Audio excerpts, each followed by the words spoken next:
Irachine, vous savez, le vol du dieu de la fougue, voilà, la technique phare de Minato et de Tobirama. Vous savez, pour ceux qui ne savent pas comment fonctionne Irachine, bon, Irachine fonctionne avec les balises. Partout où Minato a imposé ses balises, il peut, voilà, se téléporter à l'endroit exact d'où il a posé des balises. Voilà pourquoi il utilise des kunai imprégnés de ses balises. Où le mec lance son kunai, où le kunai va se poser, le mec peut utiliser Irachine et se téléporter exactement à l'endroit où se trouve le kunai.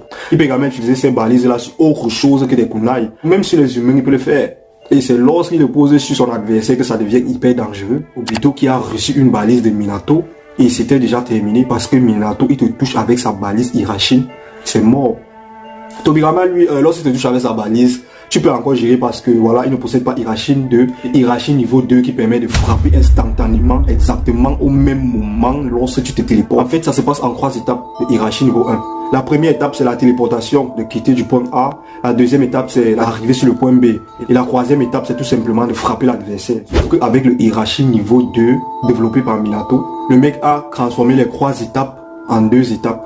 Il se téléporte, première étape, et deuxième étape, au même moment où il se téléporte, il frappe l'adversaire une fois. Obito peut clairement en témoigner.